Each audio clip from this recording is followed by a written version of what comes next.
J'ai officiellement lancé ma chaîne YouTube exactement il y a 1 an. Et en 1 an, je te jure qu'il s'en est passé des affaires. J'ai appris beaucoup de choses sur le développement et mes compétences par rapport à YouTube, mais la chose sur laquelle j'en ai appris le plus, c'est sur moi-même. Aujourd'hui, je te partage ça en toute honnêteté et en transparence. Let's go! Le studio est ouvert!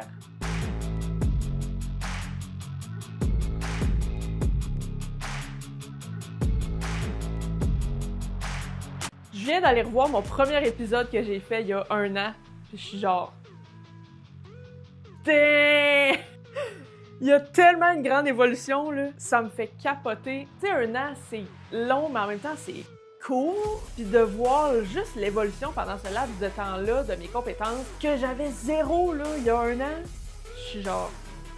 Pendant la dernière année sur YouTube, c'est 11 vidéos long format que j'ai publiées, des centaines de shorts, vidéos courts qu'on peut comparer à des reels, et une trentaine de sessions live. Mon idée à la base pour lancer ma chaîne il y a 1 an, c'était de partager mon parcours jusqu'à devenir un artiste professionnel à temps plein. C'est encore l'idée qui se cache derrière ma chaîne, c'est encore l'idée que je veux véhiculer. Par contre, pendant l'année, je réalise avec les vidéos que j'ai publiées que c'est pas exactement tout ce que j'ai parlé de. Je me suis laissée porter par l'inspiration puis l'exploration qui me venait. Donc, je veux continuer de répondre à ces idées-là parce que ça m'anime énormément. En fait, fun fact, c'est le projet avec lequel je suis le plus constante depuis des années et c'est celui qui m'inspire le plus. Je suis tellement motivée à ce projet-là, à ces idées-là, ça me bouillonne dans la tête. J'en ai parlé déjà dans mon vidéo de récapitulatif de 2025. Je dis exactement la même chose et mon discours ne change pas. J'ai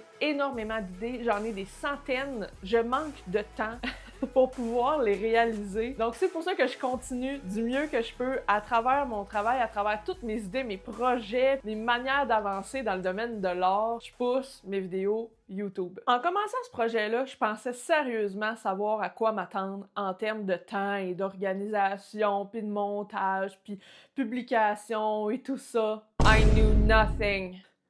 OK. Pourquoi je pensais savoir à quoi m'attendre? C'est parce que, bon, on le sait, là, je publie des affaires sur autant Facebook, Instagram, jadis, TikTok. Avec les vidéos que j'avais fait auparavant, je pensais que c'était un peu le même principe. Tu prends tes takes, puis tu mets ça dans l'application, tchac, tchac, tchac, ça prend 5 minutes, tu poses ton vidéo, tu sais. C'est pas ça partout.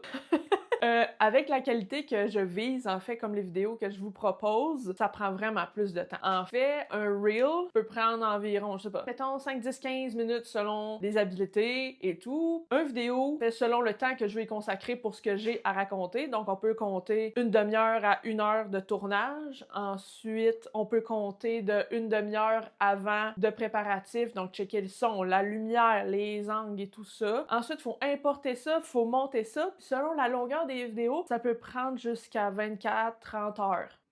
Ensuite, il y a beaucoup de choses à prévoir pour la publication sur YouTube, notamment le thumbnail et description qui est super importante parce que sans ça, t'as pas de reach sur YouTube. Donc, j'ai compris que non, c'était pas une petite affaire de 5-10 minutes là, qu'on fait. Fait que ben, j'ai pris un petit 2 minutes, puis ça l'a allongé en fait le moment que finalement je pensais publier puis lancer ma chaîne. Monter des vidéos long format comme je te présente, c'est beaucoup de compétences que j'ai développées à travers ça. Un peu comme je viens de te résumer, un vidéo YouTube, c'est pas juste une take, un petit montage de rien. C'est le développement d'une idée, c'est scripter une idée, c'est tourner.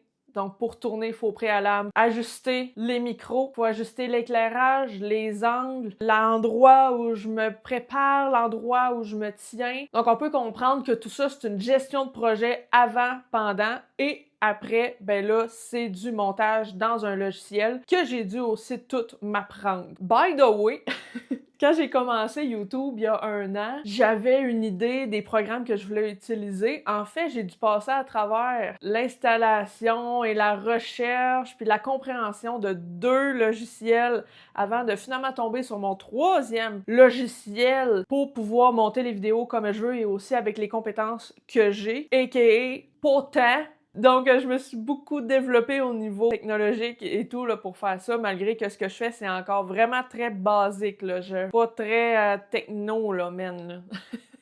Donc, la part de logiciel de montage et tout ça, donc monter, éditer, ensuite mettre ça relativement artistique et à ma sauce, à mon image et tout ça. Je suis encore à la découverte de ça, à la recherche de ça, donc chaque vidéo m'amène une nouvelle expérience qui m'amène vers ce que j'aime, puis je l'espère, ma signature. Puis ensuite, ben c'est pas tout, parce que YouTube en particulier, comme j'expliquais un peu au préalable, c'est vraiment une bébite à part entière de tous les autres réseaux comme Facebook ou Instagram. La manière qu'on va importer les vidéos, faire leur publication, faire leur description, le thumbnail. Donc en fait, le thumbnail, c'est l'image que vous voyez avant de cliquer dessus sur votre feed. Donc ça a une importance. Ça, faut monter ça aussi, ce qui prend du temps également. Donc il y a beaucoup d'aspects que j'ai dû apprendre à travers ce processus-là. Tout ça, ça m'a amené à maintenant être capable de créer, publier et tout ce que ça implique une vidéo dans un délai de, au départ, ça me prenait environ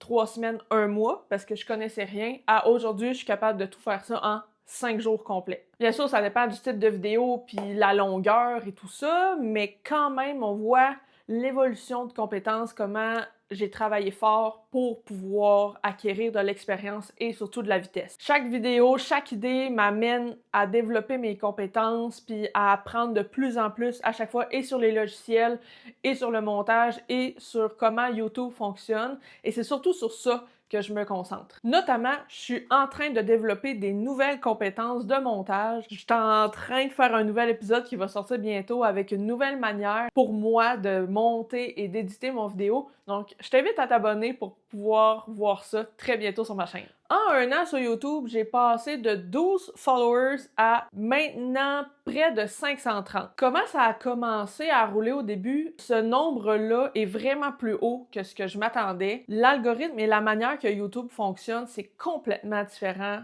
Un microclimat en soi. Donc, j'essayais en fait de faire un comparatif avec ce que je connaissais sur mes autres plateformes, mais c'est complètement différent. Je le savais au départ. Chaque follower a vraiment un poids réel sur l'obtention de mes objectifs, de devenir artiste professionnel à temps plein, oui, mais surtout en fait de ce que je peux développer sur YouTube et qu'est-ce que ça peut me ramener un petit peu plus tard là, quand je vais avoir plus progressé encore. Donc, merci à vous tous, puis merci d'être là, merci de partager et tout, là, j'en reviens pas encore, fait que merci pour ça. Concernant les vues des vidéos de long format, j'ai une moyenne d'environ 30 à 1000 vues. Ça peut paraître moins comparativement à d'autres plateformes. Par contre, sur YouTube, c'est vraiment important. C'est quand même des bons chiffres, surtout pour une personne comme moi qui a débuté il y a 1 an ou même au début quand je commençais. YouTube, là, c'est un marathon. C'est pas un pic, puis après ça, t'as comme un build-up là-dessus. C'est un marathon. Donc, tu poses des vidéos, puis tu sais jamais quand ça va blow up. Il y a énormément de YouTubers, en fait, qui commentent sur ce phénomène-là, qui disent qu'ils ont fait une vidéo qui passait pas important ou moins bon, par exemple, puis ils disent « Ah, ben, that's it, il est oublié. » Puis 3 ans, 4 ans plus tard, il blow up. Puis là, finalement, il y a des milliers de vues. Puis là, ça amène encore plus de monde grâce à ça. Au contraire de d'autres plateformes, ben, les vidéos YouTube, ils ont une vie à long terme. Tandis que, par exemple, sur un Reel, c'est mort en dedans de 24 heures, là, à moins que tu aies vraiment une grande chance. Là. À ce moment-là, moi, je vise là-dessus, je me concentre là-dessus comme je me bâtis un portfolio avec lequel je bâtis de plus en plus d'expérience. Faire mes vidéos sur ma chaîne en français ou en anglais, ça a été tout qu'un débat quand j'ai commencé mon aventure il y a 1 an. En fait, ça a été vraiment le plus grand, puis ça a été une des questions qui m'a retardé un petit peu dans mon processus. Je te dirais que je suis encore en débat avec ça. J'ai statué en français pour commencer, en parlant avec des gens, puis plein de conseils que j'ai reçus autour de moi. Mais je trouve qu'il y a quand même des plus puis des moins dans chacune des langues. Je vais t'expliquer mes points, puis je serais vraiment très curieuse de t'en entendre parler en commentaire. Parler en français, pour moi, c'est super important. Je veux dire, c'est ma langue maternelle, donc je suis québécoise, donc j'offre du contenu québécois. Chose qui est quand même moins fréquent sur la plateforme YouTube, d'un point de vue d'un artiste au Québec. Ça fait qu'à ce moment-là, ma chaîne est encore plus niche à cause que je suis artiste québécoise qui parle en français. Mais aussi, c'est que comme c'est ma langue maternelle, ben évidemment, c'est vraiment mon vrai moi qui parle. Tandis que c'est sûr que si je faisais mes vidéos complètement en anglais, mes possibilités de croissance, mes possibilités de reach seraient infinies parce que là, il y aurait le monde qui s'offrirait à moi. Pour moi, parler en anglais, c'est la même affaire, donc j'ai aucun problème avec ça. Mais je me sentais quand même plus à l'aise, puis c'était un détail de moins auquel j'avais à penser pendant que je faisais mes montages puis mes idées vidéo. Donc, je garantis pas que je vais toujours rester en français sur ma chaîne. Je vais voir comment ça se déroule, notamment quand je fais mes sessions live. En fait, je les fais en anglais parce que il y a du monde de partout dans le monde et c'est pour ça que je choisis de les faire en anglais dans la majorité du temps. Puis je dis qu'en même temps, j'aurais probablement plus de reach à les faire en anglais, mais quand j'ai pensé à cette idée-là de vidéo d'aujourd'hui, j'étais allée écouter des vidéos dans comparatif, évidemment, et c'est des vidéos en anglais sur divers sujets vraiment différents du mien. Et sincèrement, j'ai été vraiment surprise de voir l'évolution que j'ai eue en me comparant avec d'autres YouTubers. Est-ce que j'ai été chanceuse? Peut-être. Est-ce que j'ai mis les efforts pour ça? Oui. Mon hypothèse de dire est-ce que mon reach et ma croissance va vraiment être influencée par la langue dans laquelle je parle, je le sais pas encore si c'est 100% vrai. Fait que tout ça, ça me rappelle de juste garder confiance, puis de continuer à triper, puis d'avancer dans ce projet-là exactement comme je fais maintenant. À travers l'année, il y a beaucoup de gens de mon entourage puis de mon réseau d'artistes qui m'ont trouvé game puis confiante de continuer puis de perpétuer ce projet-là. Des gens-là m'ont posé plusieurs questions, puis c'est là que j'ai eu l'idée de t'impliquer dans l'épisode d'aujourd'hui.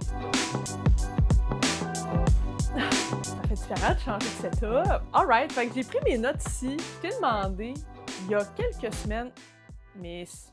Je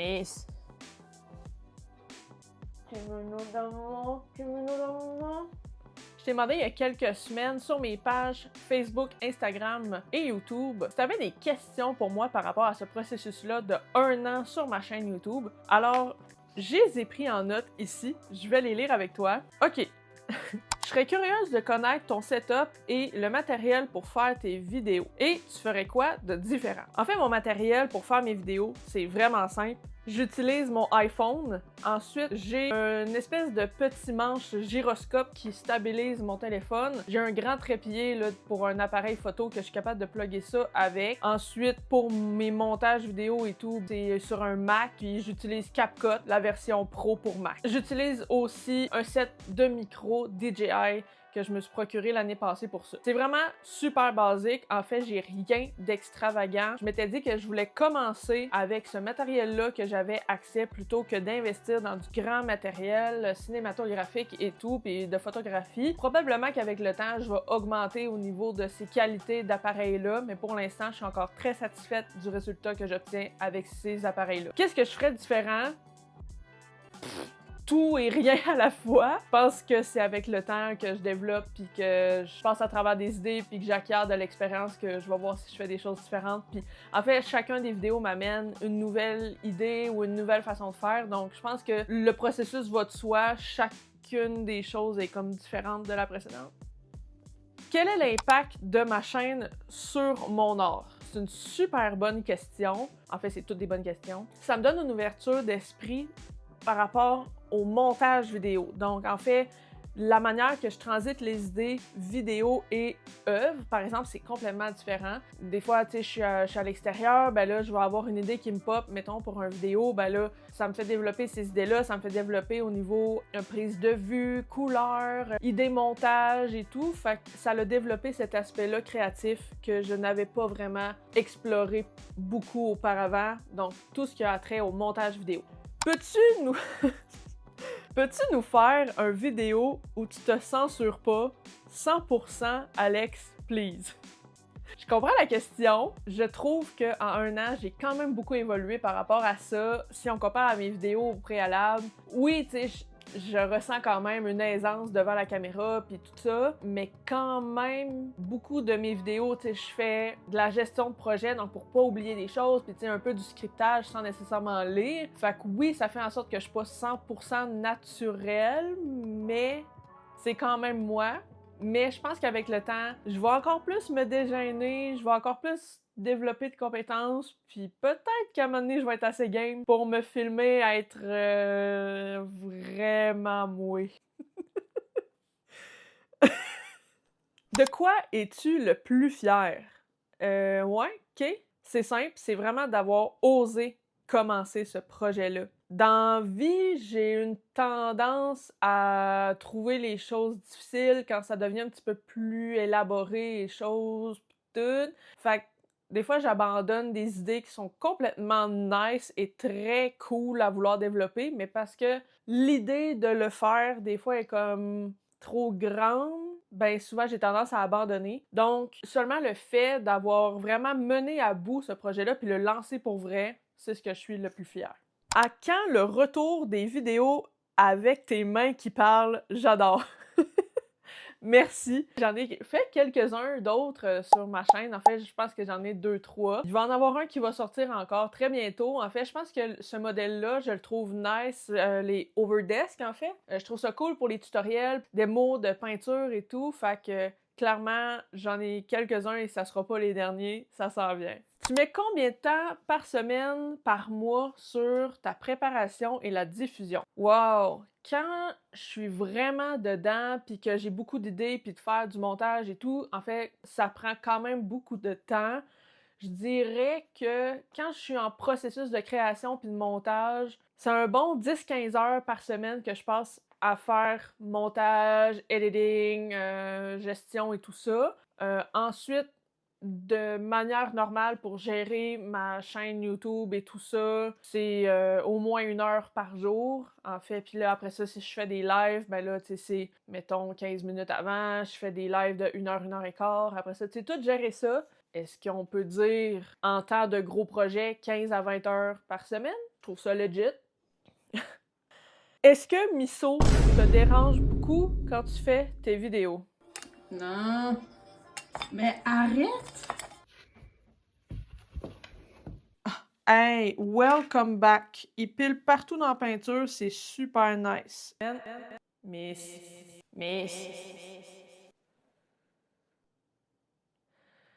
Oui? Chance qu'il est cute, ce petit-là, parce que des fois, là, il me fâche.